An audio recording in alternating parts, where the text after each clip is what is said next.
कहानी हादसा। मौली के साथ ऐसा कौन सा हादसा हुआ था? और कहानियां सुनने के लिए सब्सक्राइब करें। इधर उधर देखकर मालविका ने पार्टी में आए अन्य लोगों का जायजा लेने का यत्न किया था, पर कोई परिचित चेहरा नजर नहीं आया था। अरे मौली, तुम यहाँ? तभी पीछे से किसी का परिचित स्वर सुनकर उसने पलट कर देखा तो सामने नमन खड़ा मुस्कुरा रहा था।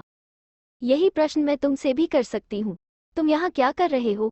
मालविका मुस्कुरा दी थी। बोर हो रहा हूँ और क्या, सच कहूँ तो इस तरह की पार्टियों में मेरी कोई रुचि नहीं है, नमन ने उत्तर दिया था। ऐसा है तो पार्टी में आए ही क्यों हो? आया नहीं हूँ, लाया गया हूँ। सेठ रणबीर मेरे चाचा जी हैं, उनका निमंत्रण मिलने के बाद पार्टी में न आने से बड़ा अपराध कोई नहीं हो सकता, नमन मुस्कुराया था। वही हाल मेरा भी है। पर छोड़ो ये सब, बताओ जीवन कैसा चल रहा है? कुछ विशेष नहीं है बताने को, तुम्हारी ही तरह बैंक में अफसर हूँ, पूरा दिन यूं ही बीत जाता है। सप्ताहांत में थोड़ा बहुत रंगमंच पर अभिनय कर लेता हूँ। हम कुछ मित्रों ने मिलकर नाट्य क्लब बना लिया है। ये तो शुभ समाचार है कि तुम कॉलेज के दिनों के कार्यकलापों के लिए अब भी समय निकाल लेते हो। कभी हमें भी बुलाओ अपने नाटक दिखाने के लिए। क्यों नहीं, हमारा एक नाटक शीघ्र ही मंचित होने वाला है। आमंत्रण मिले तो आना अवश्य।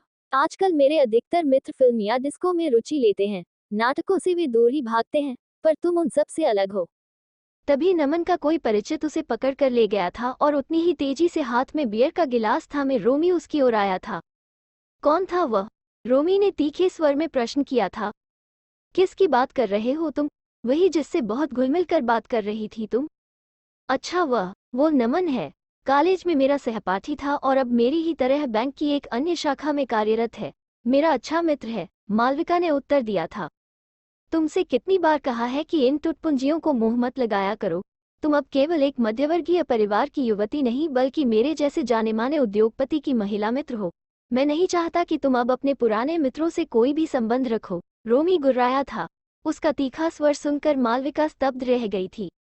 वो चित्रलिखित सी पार्टी में भाग लेती रही थी पर मन ही मन सहमी हुई थी। ये सच था कि वह एक मध्यवर्गीय परिवार से संबंधित थी, जबकि रोमी एक जाने माने उद्योगपति परिवार से था। मर्सिडीज, BMW जैसी गाड़ियों में घूमने वाले और 5 सितारा होटलों में उसे ले जाने वाले रोमी से मालविका बेहद प्रभावित थी और कोई उसकी नज़रों में ठहरता ही नहीं था। मौली उर्फ मालविका का परिवार बहुत अमीर न होने पर भी खासा प्रतिष्ठित था। पिता जाने माने चिकित्सक थे पर पैसा कमाने को उन्होंने अपना ध्येय कभी नहीं बनाया। अपनी संतान में भी उन्होंने वैसे ही संस्कार डालने का यत्न किया था, पर मौली रोमी की चकाचौंधपूर्ण जिंदगी से कुछ इस तरह प्रभावित थी कि किसी के समझाने बुझाने का उस पर कोई असर नहीं होता था। पार्टी समाप्त हुई तो रोमी पूर्णतया सुरूर में था। कैसी रही पार्टी?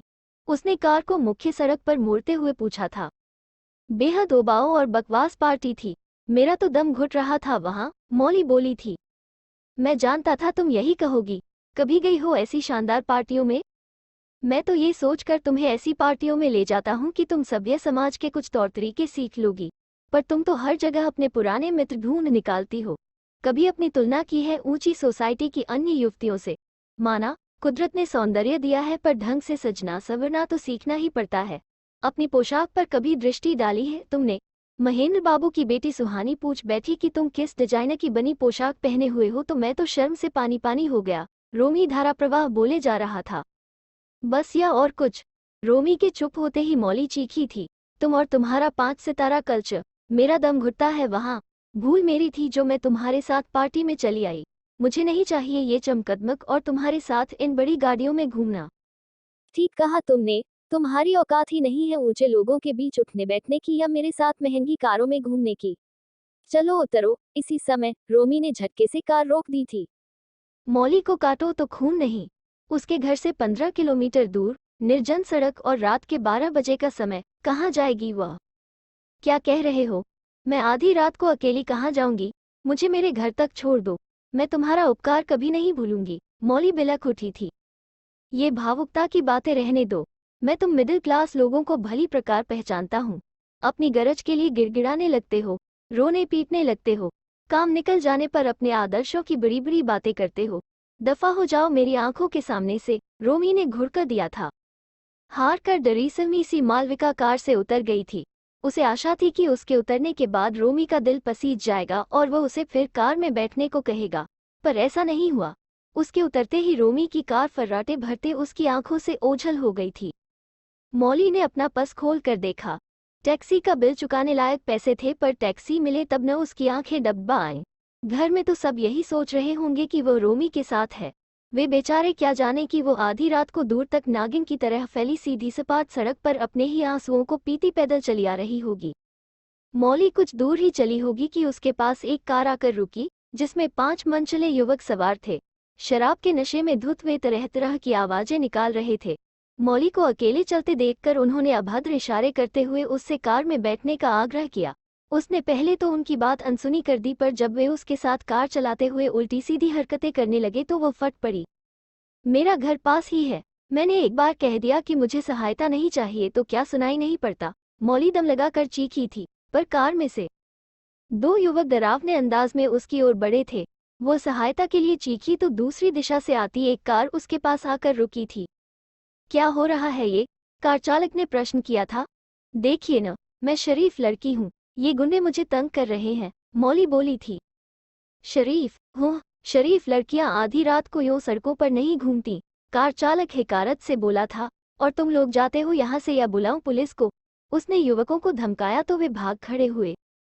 कृपया मुझे मेरे घर तक छोड़ दीजिए, मौली ने कार चालक से विनती की थी।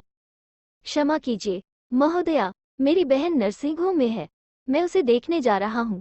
वैसे भी मैं न तो अनजान लोगों को लिफ्ट देता हूँ न उनसे लिफ्ट लेता हूँ। कार चालक भी उसे अकेला छोड़कर चला गया था। अब उसने अपना फोन निकाला था। अब तक वो डर रही थी कि किसी को उसके इस अपमान का पता चल गया तो कितनी बदनामी होगी, पर अब नहीं।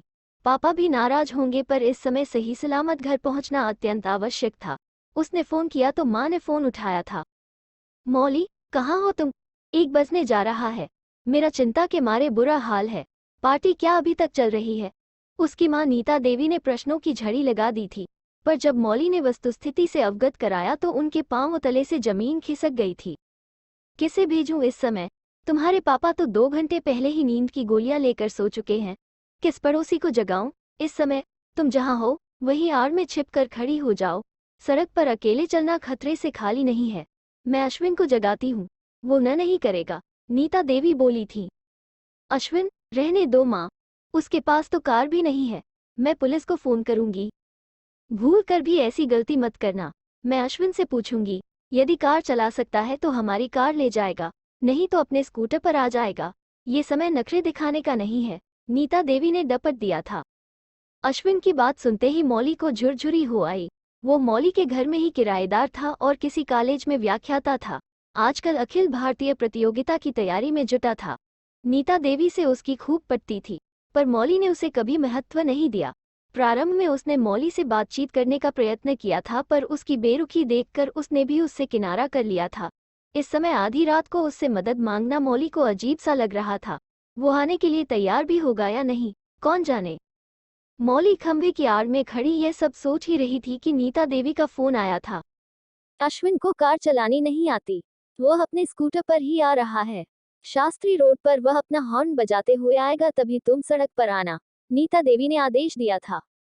लगभग 15 मिनट में हॉर्न बजाता हुआ अश्विन उसके पास आ पहुंचा था, पर मौली को लगा मानो सदियां बीत गई हों। वो चुपचाप पिछली सीट पर बैठ गई थी। घर पहुंची तो माँ से गले मिलकर देर तक रोती रही थी मालविका। माँ ने ही अश्विन की भूरी भूरी प्रशंसा करते हुए धन्यवाद दिया था। उसके मुंह से तो बोल ही नहीं फूटे थे। इसके 2 दिन बाद ही रोमी का फोन आया था। देर तक क्षमा याचना करता रहा था। नशे में उससे बड़ी भूल हो गई। मालविका जो सजा दे उसे मंजूर है। मौली ने उसकी किसी बात का उत्तर नहीं दिया, सब कुछ चुपचाप सुनती रही थी। 2-4 बार के फोन वार्तालाप के बाद रोमी घर आया। आज फिर वो मालविका को किसी विशेष आयोजन में ले जाने आया था। उसके पिता के मित्र प्रसिद्ध फिल्म निर्माता नलिन बाबू की नई फिल्म का मुहूर्त था और रोमी सोचता था कि ऐसे ग्लैमरस आयोजन के लिए मौली नहीं कह पाएगी। नीता देवी ने तो सुनते ही डपट दिया था। उसका साहस कैसे हुआ यहाँ आने का?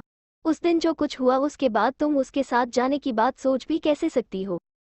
जाने दो माँ, उस दिन रोमी नशे में था, बार बार थोड़े ही ऐसा करेगा। मैं तैयार होकर आती हूँ। मालविका उठकर अंदर गई थी। कुछ ही क्षणों में बाहर से शोर उभरा था। किसी की समझ में नहीं आया कि क्या हुआ, पर मालविका के घर के सामने खड़ी रोमी की मर्सिडीज कार धू धू कर जल उठी थी। आसपास के घरों के लोग घबरा गए थे। कुछ ही क्षणों में अग्निशामक दस्ता आ पहुंचा था। लोगों ने आग बुझाने के लिए पानी डालने का प्रयत्न भी किया था। कैसे लगी यह आग? जितने मुंह उतनी बातें। कोई भी किसी निर्णय पर नहीं पहुंच पा रहा था। हैरान परेशान रोमी अधजली कार लेकर जा चुका था। तभी नीता देवी की नज़र मालविका पर पड़ी थी। उसके चेहरे पर अजीब संतुष्टि का भाव था। उन्होंने अपनी नज़रें झुका ली, मानो बिना कहे ही सब समझ गई हों।